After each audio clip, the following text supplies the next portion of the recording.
নমস্কাৰ live hour ষ্টুডিঅ'ত মই কৃপাঞ্জল পুনৰ ঐতিহ্যমণ্ডিত কটনত কালিমা খানিলে একাংশ উদণ্ড ছাত্ৰই নিশা কটনত নিৰ্বাচন কেন্দ্ৰিক হিংসা MNDP আৰু SNBC হোষ্টেলৰ মাজত ছাত্ৰসকলৰ মাজত এই মাৰপিটৰ ঘটনা সংঘটিত হৈছে ঘটনাস্থলীত নিশাই উপস্থিত হৈছে আৰক্ষী পৰিস্থিতি নিয়ন্ত্ৰণৰ বাবে আৰক্ষীয়ে কৰিব লগা হৈছিল লাঠিচালনা ঘটনাত আহত হৈছে কেইবাজনো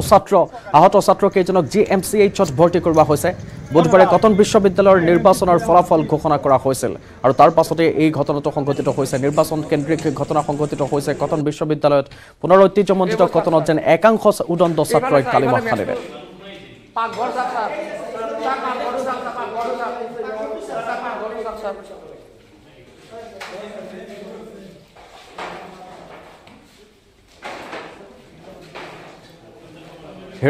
জ্যেষ্ঠ সাংবাদিক হীৰকজ্যোতি মালাকৰ আমাৰ সৈতে পোনপটীয়া সম্প্ৰচাৰত সংযুক্ত হৈছে হীৰকজ্যোতি মালাকৰ আপোনাৰ ওচৰলৈ আহিছোঁ ইতিমধ্যে আপুনি জনাইছে যে সম্পূৰ্ণ প্ৰক্ৰিয়াটোৰ বিষয়ে ইতিমধ্যে ছাত্ৰ ছাত্ৰীসকল ওলাই অহা নাছিল হোষ্টেলসমূহৰ পৰা এতিয়া শেহতীয়া তথ্য আপোনাৰ পৰা জানিব বিচাৰিম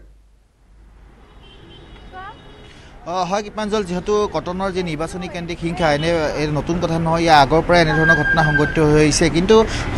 হোষ্টেলৰ যে নিৰ্বাচন কেন্দ্ৰিক হিংসা কালি যেহেতু ভয়ংকৰ ৰূপ ধাৰণ কৰে আৰু ভয়ংকৰ ৰূপ ধাৰণ কৰাৰ বাবে আৰক্ষী দুটাকৈ দল আহিবলগীয়া হয় আৰু আৰক্ষী দুটাকৈ দল অহাৰ ফলত তেওঁলোকৰ যি সংঘৰ্ষ সেই সংঘৰ্ষ এক নতুন ৰূপ লোৱা দেখিবলৈ পোৱা যায় আৰু আৰক্ষী যিটো দল আহিছিল দুটাকৈ দল সেই দল দুটা প্ৰথমে হোষ্টেলৰ ভিতৰত প্ৰৱেশ কৰিছিল আৰু হোষ্টেলৰ ভিতৰত প্ৰৱেশ কৰাৰ লগতেই যি ছাত্ৰসকল আছিলে বা ছাত্ৰবাসৰ যি ছাত্ৰসকল আছিলে ছাত্ৰসকলক লাঠিচাৰ্জ কৰিবলগীয়া হয় যেহেতু SNBC আৰু MNDP যি হোষ্টেল আছে দুখনকৈ হোষ্টেলৰ মাজত এই নিৰ্বাচনী কেন্দ্ৰিক সংঘৰ্ষ হৈছিল আৰু সেই সংঘৰ্ষৰ এক ভয়ংকৰ ৰূপ ধাৰণ কৰা বুলি ধাৰণ কৰাৰ পিছতে এনেধৰণৰ ঘটনা সংঘটিত হয় আৰু যিহেতু যি দুখন হোষ্টেলৰ ছাত্ৰবাস আছিলে ছাত্ৰসকল আছিল ছাত্ৰবাসৰ সেই ছাত্ৰসকলে যিহেতু ইটা বা বালি বা শিল এনেধৰণৰ সামগ্ৰীও নিক্ষেপ কৰা দেখিবলৈ পোৱা গৈছিল আৰু যি MNDP হোষ্টেল আছিলে MNDP হোষ্টেলৰ পাকঘৰটো যি আছিলে সেই পাকঘৰটো সম্পূৰ্ণৰূপে ভাঙি যায় আৰু লগতে ক'ব বিচাৰিম যে MNDP হোষ্টেলত আচলতে কালি যেহেতু যিজন সমৰ্থিত প্ৰাৰ্থী আৰু সাধাৰণ সম্পাদকে ধৰি 6টাকৈ পদত জয়লাভ কৰাৰ বাবে এক প্ৰীতি ভোজৰ আয়োজন কৰিছিল সেই প্ৰীতি ভোজৰ সামগ্ৰীসমূহ যিসমূহ আছিলে সেই সামগ্ৰীসমূহো সম্পূৰ্ণৰূপে নষ্ট কৰে বা অনিষ্ট কৰা দেখিবলৈ পোৱা যায় আৰু ক'ব বিচাৰিম যে এই নিৰ্বাচনী কেন্দ্ৰিক হিংসা ইয়াৰ পূৰ্বেও দেখিবলৈ পোৱা গৈছিল যিহেতু 2 বছৰ পূৰ্বে দুটা বছৰলৈকে নিৰ্বাচন হোৱা নাছিল 2 বছৰ পূৰ্বে যি নিৰ্বাচন অনুষ্ঠিত হৈছিল সেই নিৰ্বাচনত SNBC আৰু আন হোষ্টেলৰ ছাত্ৰৰ মাজত সংঘৰ্ষ হোৱা দেখিবলৈ পোৱা গৈছিল আৰু যেহেতু SNBC হোষ্টেলৰ কেৱল সভাপতি পদতে কালি জয়লাভ কৰিছিল বাকী কেৱল গুৰু লঘু আশাৰ কেইটামান পদতহে জয়লাভ কৰিছিল কিন্তু বিশেষকৈ VP বা GSA ধৰি আদি কৰি 6টাকৈ পদত যিহেতু তেওঁলোকৰ যি সমৰ্থিত প্ৰাৰ্থীসকল জয়লাভ কৰিছিল আৰু সম্ভৱতঃ হয় যদি ইয়াৰ ভিতৰত আগলৈ যাবলৈ চেষ্টা কৰিম যিহেতু যিসকল লোক বা যিসকল আৱাসী আছে সেই আৱাসীসকল ওলাই অহা দেখিবলৈ পোৱা গৈছে আৰু তেওঁলোকৰ পৰা মন্তব্য ল'ব বিচাৰিম ভাই কালি আচলতে কি হৈছিলে কালি মানে কালি ধৰক 11টা 11:30মান বজাত মানে আমাৰ যিখিনি ইয়াতে MNDP মানে SKL আৰু DK ছাপৰ্টাৰ আছে তেওঁলোকে মানে হোষ্টেলমুখী হৈছিল আৰু ৰাতি আমি থ'ব গৈছিলোঁ থৈ মেলি আহি আমি ইয়াতে বহিছিলোঁ বহি থকা সময়ছোৱাত মানে সিফালৰ পৰা খুব সম্ভৱ ফিল নে কিবা দলিয়াইছিল মানে এইটো অকল কালি যে ইছ্যু হৈছে এনেকুৱা নহয় ইলেকশ্যনৰ আগদিনাও এইটো হৈছিল এখন সৰুকৈ হ'লেও কাজিয়া হৈছিল নে ডাঙৰকৈ হৈছিল ক'ব নোৱাৰোঁ ভালকৈ শুনামতে মই দেখা নাছিলোঁ সেই তেতিয়া কিন্তু কালি মই ইয়াতে উপস্থিত আছিলোঁ কালি খুব সম্ভৱ শিল আৰু কিবা কিবি দলিয়াইছিল তাৰপিছত আমাৰ দাদাসকলৰ খং উঠিল কাৰণ এটা বস্তু যেতিয়া ৰিপিট হয় আপোনাৰ ঘৰখনক যেতিয়া কোনোবাই শিল মাৰে নিশ্চয়কৈ আপোনাৰ খং উঠিব আৰু সেইকাৰণে SNBC হোষ্টেলে মাৰিছিলে হয় SNBC হোষ্টেলে মাৰিছিলে তাৰপিছত এওঁলোকক গ'ল খেদি যিটো নিজৰ ঘৰখনক মাৰিছে কাজিয়া এখন হ'ল বিভিন্ন সংখ্যক আঘাতপ্ৰাপ্ত হৈছে মই জনাত এপ্ৰক্সিমেট 15 নহ'লে 20 জনে আঘাতপ্ৰাপ্ত হৈছে এতিয়া হস্পিটেলত আছে কেইজন আহিছে মূৰ ফাটিছে হাত ভাঙিছে আৰু বহুত মানে হস্পিটেলত কেইজন আছে মই একদম সঠিককৈ ক'ব নোৱাৰোঁ 15 জনমান আছে কিন্তু মই জনাত আৰু আহিছে কেইজনমান এতিয়া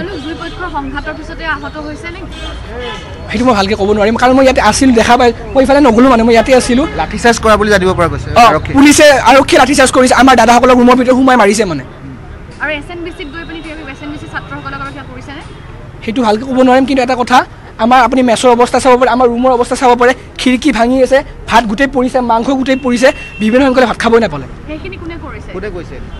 মই আগতেও কৈছোঁ মই নন হোষ্টেলাৰ মই ইয়াতে 3 মাহ আছিলোঁ এতিয়া বৰ্তমান মই বিজিত থাকোঁ কিন্তু যিহেতু কালি ইয়াত উপস্থিত আছোঁ ভালকৈ এইখিনি দেখা পাইছোঁ মই ইফালে নগ'লোঁ কাৰণ প্ৰটেষ্ট চলি আছিল কালি ৰাতি কিবাকৈ মানে দাদা বাইদেউ ক'বলৈ গ'লে SNBC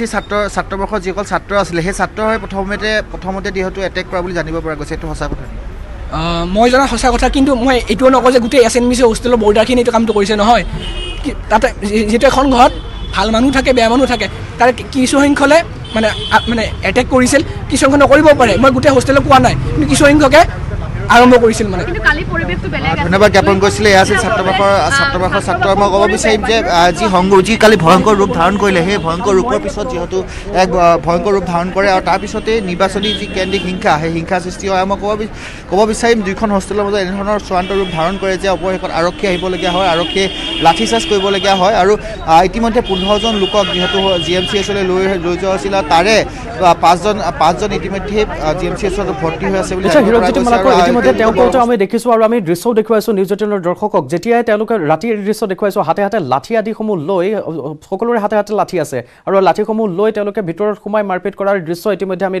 টেলিভিশ্যনৰ পৰ্দাত দেখুৱাই আছোঁ নিউজ 18ৰ দৰ্শকক। ছাত্ৰগৰাকীয়ে সেই কথা কৈছে, ভিতৰত সোমাই মাৰপিট কৰা হৈছে বুলি কৈছে। কিন্তু এই ঘটনাটো ধাৰাবাহিকভাৱে চলি আছে হীৰকজ্যোতি মালাকৰ। সম্ভৱ হ'লে পৰৱৰ্তী সময়ত আমি সেই দৃশ্যও চাব বিচাৰিম। ভিতৰত এতিয়া কেনে অৱস্থা? হয়, যিহেতু ইতিমধ্যে হোষ্টেলৰ ভিতৰত প্ৰৱেশ কৰিব পৰা হোৱা নাই, যিহেতু পিছলৈ প্ৰৱেশ কৰিব হোৱাৰ সময়তে হয়তো দৃশ্য দেখাবলৈ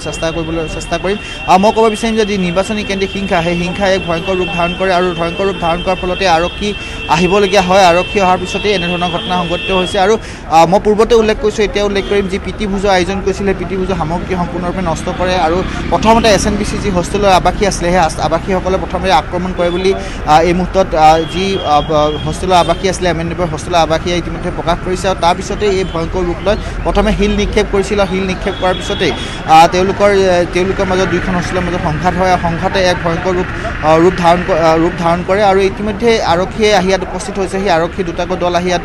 পুৱাৰ ভাগতে উপস্থিত হৈছে। ই আচলতে কোনো ধৰণৰ যাতে অপ্ৰীতিকৰ পৰিস্থিতিৰ সৃষ্টি নহয়, তাৰ প্ৰতি লক্ষ্য ৰাখি এনেধৰণৰ ব্যৱস্থা গ্ৰহণ কৰা হৈছে। আৰু এনেধৰণৰ সংঘাত পূৰ্বেও দেখিবলৈ পোৱা গৈছিল। পূৰ্বেতো নিৰ্বাচনী কেন্দ্ৰিক সংঘাত ধন্যবাদ জনাইছোঁ। পৰৱৰ্তী সময়ত আমি পুনৰ আপোনাৰ সৈতে সংযুক্ত হ'ম। দুখন হোষ্টেলৰ মাজত সংঘাত হৈছিল, MNDP আৰু SNBC। তেওঁলোকে সমৰ্থিত প্ৰাৰ্থীৰ মাজত যিহেতু এটা মতানৈক্য আছিল, কোনোবা জয়ী হৈছিল, কোনোবা জয়ী হোৱা নাছিল, তাকে লৈ তেওঁলোকে শিলগুটি নিক্ষেপ কৰিছিল। তাৰপিছত প্ৰতি আক্ৰমণৰ পিছতে এই ধৰণৰ ঘটনা সংঘটিত হোৱা দেখিবলৈ পোৱা গ'ল। কটন বিশ্ববিদ্যালয়ত একাংশ উদণ্ড ছাত্ৰ ছাত্ৰীৰ কাৰণে যেন পুনৰবাৰ কটনৰ গৰিমাত কোলা ফুলিছে,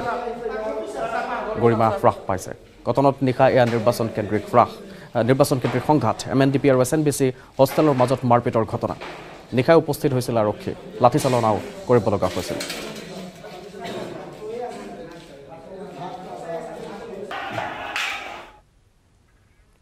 আজিৰে পৰাই চৰকাৰী কৰ্মচাৰীসকলে পিতৃ মাতৃ অথবা পৰিয়ালৰ সৈতে কটাবলৈ দুদিনৰ বাবে বিশেষ ছুটি প্ৰদান কৰিছে চৰকাৰে। 6 আৰু 7 তাৰিখে কৰ্মচাৰীসকলক প্ৰদান কৰা হৈছে এই ছুটি। পৰিয়ালৰ সৈতে কটাই ফটো আপলোড কৰিব লাগিব চৰকাৰৰ নিৰ্দিষ্ট ৱেবছাইটত। এই IPS, IAS বিষয়ৰ পৰা মন্ত্ৰী বিধায়ক সকলোৱে লাভ কৰিব এই ছুটি। অৱশ্যে মুখ্যমন্ত্ৰী, ৰাজ্যৰ মুখ্য সচিব আৰু আৰক্ষী সঞ্চালক প্ৰধানে নাপাব এই ছুটি। আজি পুৱাই নিজ নিজ গৃহলৈ ৰাওনা হৈছে বিষয়া কৰ্মচাৰীসকল। এয়া এক অভিলাষী আহ্বান জনাইছিল মুখ্যমন্ত্ৰীগৰাকীয়ে, তাৰ প্ৰতি সমৰ্থন জনাইছে সকলোৱে। চৰকাৰী কৰ্মচাৰীসকলে পিতৃ মাতৃ অথবা পৰিয়ালৰ সৈতে কটাবলৈ দুদিনৰ বাবে বিশেষ ছুটি প্ৰদান কৰিছে ৰাজ্য চৰকাৰে। আৰু এই দুদিনৰ ছুটিৰ পিছত শনি আৰু দেওবাৰে তেওঁলোকে যিহেতু স্বাভাৱিকভাৱে ছুটি পাব, গতিকে 4 দিন তেওঁলোকে থাকিব পাৰিব বুলি মুখ্যমন্ত্ৰীগৰাকীয়ে উল্লেখ কৰিছিল। কৰ্মচাৰীসকলক প্ৰদান কৰা এই ছুটিসমূহ তেতিয়াহে গ্ৰাহ্য হ'ব যেতিয়া তেওঁলোকে মাক দেউতাকৰ সৈতে ফটো এখন আপলোড কৰিব। নিৰ্দিষ্ট ৱেবছাইট তেওঁলোকে দিছে, সেই ৱেবছাইটত দিয়া হ'ব। IAS, IPS বিষয়ৰ পৰা মন্ত্ৰী বিধায়ক সকলোৱে লাভ কৰিব এই ছুটি।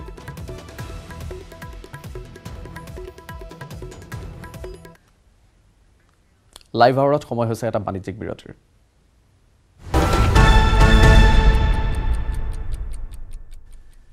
পাঁচদিনীয়া ভ্ৰমণসূচীৰে উজনি অসমলৈ যোৱা মুখ্যমন্ত্ৰী ডক্টৰ হিমন্ত বিশ্ব শৰ্মাই বুধবাৰে নিশা ডিগবৈ সমষ্টিৰ বিধায়ক সুৰেণ ফুকনৰ টিংৰাইস্থিত বাসগৃহত উপস্থিত হৈ দলীয় কৰ্মকৰ্তাসকলৰ সৈতে নৈশভোজত ভাগ লয়। নৈশভোজৰ লগতে মুখ্যমন্ত্ৰীয়ে দলীয় কৰ্মকৰ্তাসকলৰ সৈতে আলোচনাত মিলিত হয়। মুখ্যমন্ত্ৰীৰ সৈতে থাকে কেন্দ্ৰীয় মন্ত্ৰী ৰমেশ্বৰ তেলী, শক্তিমন্ত্ৰী বিমল বৰা, শ্ৰম মন্ত্ৰী সঞ্জয় কিষাণ, বিধায়ক বলিন চেতিয়া, বিধায়ক ৰূপেশ গোৱালা, বিধায়ক তেৰছ গোৱালা, বিধায়ক প্ৰশান্ত ফুকন। আনহাতে ৰাজ্যসভাৰ 2খন আসনৰ বাবে হ'বলগীয়া নিৰ্বাচনত বিজেপি দল 2খন আসনতে জয়লাভ কৰিব বুলি প্ৰকাশ কৰে মুখ্যমন্ত্ৰীয়ে। একেদৰে পৌৰসভাৰ নিৰ্বাচন আৰু কেইবাটাও সমষ্টিত হ'বলগীয়া উপ নিৰ্বাচন সন্দৰ্ভতো মন্তব্য কৰে মুখ্যমন্ত্ৰীগৰাকীয়ে। তেওঁৰ মন্তব্য শুনাম। ৰাজ্য কিন্তু আমি জিকি যাম আমাৰ গোটেইখিনি ঠিক হৈ আছে দুইটা সিট আমি প্ল্যানিং আগতে কৰি নগাঁৱত পুনৰ আৰক্ষীৰ এনকাউণ্টাৰ ৰূপহীত আৰক্ষীৰ গুলীত আহত ড্ৰাগছ মাফিয়া গুলীবিদ্ধ ড্ৰাগছ মাফিয়াটো জাহাংগীৰ আলম গুলীবিদ্ধ ড্ৰাগছ মাফিয়াক হাস্পতালত ভৰ্তি কৰোৱা হৈছে চাইডৰিয়াত এণ্টি নাৰ্কটিক স্কোৱাডে চলাইছিল অভিযান আৰু অভিযানৰ পাছতে এয়া গুলীবিদ্ধ হ'ব লগা হৈছে নগাঁৱত পুনৰ আৰক্ষী এনকাউণ্টাৰ কৰিব লগা হৈছে ৰূপহীত আৰক্ষীৰ গুলীত আহত হৈছে ড্ৰাগছ মাফিয়া এটা জাহাংগীৰৰ ঘৰ ৰূপহীহাটৰ চাইডৰিয়াত বুলি জানিব পৰা গৈছে নিশা প্ৰায় 7:30 নগাঁও আৰক্ষীৰ এণ্টি নাৰ্কটিক স্কোৱাডৰ দলে অভিযান চলাবলৈ যাওঁতে জাহাংগীৰক ড্ৰাগছ সৰবৰাহ কৰাৰ অৱস্থাতে হাতেলোতে ধৰা পেলায় জাহাংগীৰে আৰক্ষীৰ হাতৰ পৰা পলাবলৈ চেষ্টা চলাওঁতে আৰক্ষীয়ে গুলীচালনা কৰে আৰক্ষীৰ গুলী জাহাংগীৰৰ ভৰিত লাগে আৰু আহত হয় জাহাংগীৰৰ হাতৰ পৰা আৰক্ষীয়ে 3টা বাকচ ভৰ্তি সন্দেহজনক ড্ৰাগছ উদ্ধাৰ কৰিছে আহত জাহাংগীৰক নগাঁৱৰ ভোগেশ্বৰী ফুকননী সামৰিক চিকিৎসালয়ত ভৰ্তি কৰোৱা হৈছে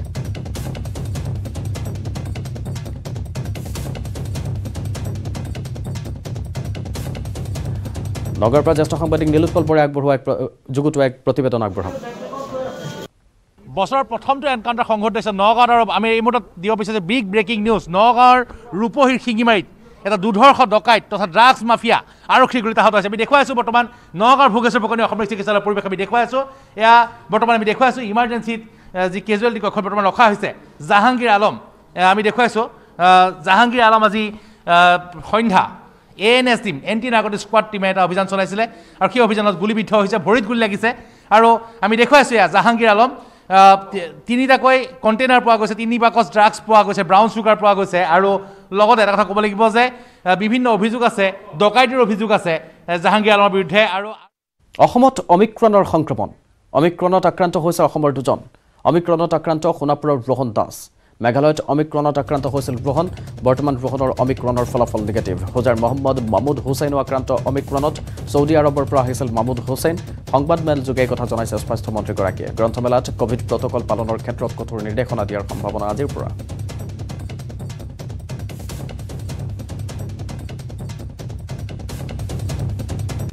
শ্বিলঙত এটা ওমাইক্ৰন হৈছে অসমৰ মানুহ তেওঁ অসমলৈ ঘূৰি আহিছে আৰু এজন হৈজাইৰ ব্যক্তি তেখেতৰ অসমতে তেওঁৰ যোৰহাটৰ নিষ্টৰ পৰা আমাৰ ৰিপৰ্ট পাইছোঁ আজি সেইটো হৈছে এজনৰ ওমাইক্ৰন আৰু ইয়াৰ ভিতৰত এতিয়ালৈকে বিদেশ ভ্ৰমণকাৰী 1 ডিচেম্বৰৰ পৰা মানে আমি যিটো ইয়াৰ আগৰ SOPখন দিছিলোঁ যে মানে আন্তঃৰাষ্ট্ৰীয় ভ্ৰমণকাৰীক আমি লক্ষ্য ৰাখিম আৰু চেম্পল টেষ্টিং কৰিম তেওঁলোকক আইচোলেশ্যনত ৰাখিম তেওঁলোকৰ নিগেটিভ হ'লেও আইচোলেশ্যনত ৰাখিম তেনেকুৱা এতিয়ালৈকে আমাৰ ইয়ালৈ যোৱা 4 জানুৱাৰী তাৰিখলৈকে 3198 গৰাকী ব্যক্তি আহিছে আৰু 3198 গৰাকী যি বিদেশ ভ্ৰমণকাৰী তেওঁলোকক আমি এই যাত্ৰীসকলক আমি ঠিক তেনেধৰণে যিখিনি ব্যৱস্থা ল'ব লাগে আমি লৈছোঁ কিন্তু তাৰে কেৱল 52 গৰাকীৰ পজিটিভ পাইছোঁ আৰু 52 গৰাকীৰ পজিটিভৰ ভিতৰত এগৰাকীক আমি ওমাইক্ৰন পালোঁ আজি গ্ৰন্থমেলাৰ ক্ষেত্ৰত আজি আমি ডিষ্ট্ৰিক্ট এডমিনিষ্ট্ৰেশ্যন পুলিচ এডমিনিষ্ট্ৰেশ্যনক কোৱা আছে যে আজিৰ পৰা যাতে তেওঁলোকে এটা ছিষ্টেমত তাত মানে এণ্ট্ৰি হয় ছিষ্টেমত যাতে মানুহে মাস্ক পিন্ধি যায় চেনিটাইজাৰ লয় সকলো কথা আজি সম্পূৰ্ণভাৱে যদি এইকেইদিন বলবৎ হোৱা নাছিল আজি বলবৎ হৈছে বিহুৰ উৰুকাটো আৰু আমি অহা কালিৰ পিছতহে ক'ব পাৰিম অহা কালিৰ পিছত আমাৰ ট্ৰেণ্ডটো গোটেই চাই পেলাই কি হ'ব ৰাজ্যত নিত বৃদ্ধি পাইছে কৰোনাৰ সংক্ৰমণ মঙলবাৰৰ তুলনাত বুধবাৰে কৰোনাৰ সংক্ৰমণ বৃদ্ধি পাইছে বুধবাৰে ৰাজ্যত 591 জন কৰোনাত আক্ৰান্ত হৈছে কামৰূপ মহানগৰত আক্ৰান্ত হৈছে 279 জন লোক বিগত 24 ঘণ্টাত 4 জন কোভিড ৰোগীৰ মৃত্যু হৈছে ৰাজ্যত কৰোনাক্ৰান্তৰ হাৰ 1.72% কৰোনা সংক্ৰমণক লৈ উদ্বিগ্ন হৈছে এতিয়া ৰাজ্য চৰকাৰ কাইলৈ গুৱাহাটীত মুখ্যমন্ত্ৰীৰ জৰুৰী বৈঠক কৰোনাক লৈ নতুন SOP ঘোষণাৰ পূৰ্ণ সম্ভাৱনা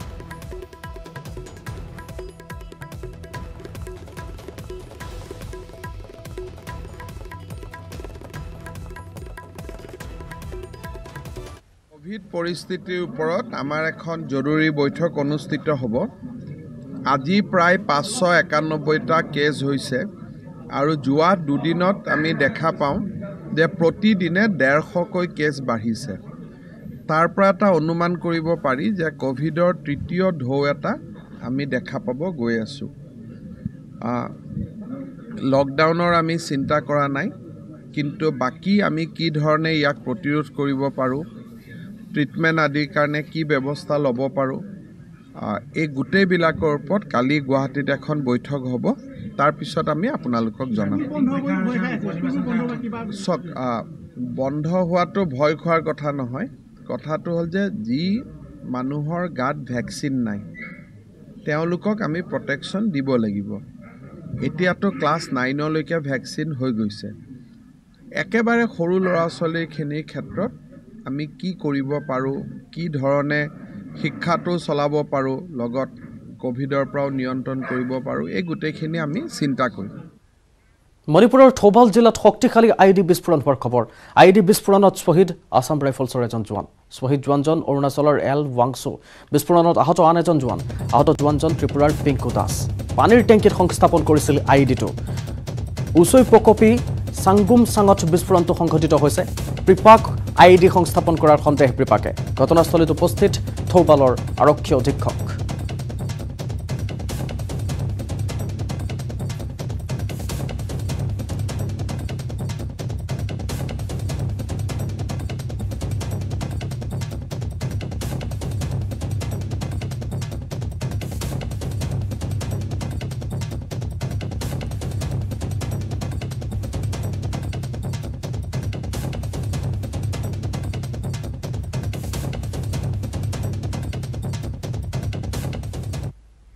উদালবাক্ৰাৰ মডাৰ্ণ ইংলিছ স্কুলত উপস্থিত দণ্ডাধীশ ৰিমঝিম কুঁৱৰ দণ্ডাধীশৰ লগত উপস্থিত উদালবাক্ৰা আৰক্ষীৰ এটা দল বিদ্যালয়ত উপস্থিত হৈ ঘটনাস্থলী পৰিদৰ্শন কৰে দণ্ডাধীশগৰাকীয়ে অৱশ্যে তদন্তৰ খাতিৰত সংবাদ মাধ্যমৰ আগত কোনো ধৰণৰ মন্তব্য নকৰিলে দণ্ডাধীশগৰাকীয়ে কিন্তু উদালবাক্ৰাৰ মডাৰ্ণ ইংলিছ স্কুলত উপস্থিত হৈছে দণ্ডাধীশ ৰিমঝিম কুঁৱৰ তেওঁৰ লগত আৰক্ষীৰ এটা দলো আছে উপস্থিত হৈ ঘটনাস্থলী পৰিদৰ্শন কৰিছে তদন্তৰ খাতিৰত সংবাদ মাধ্যমৰ আগত কোনো ধৰণৰ মন্তব্য কৰা নাই দণ্ডাধীশগৰাকীয়ে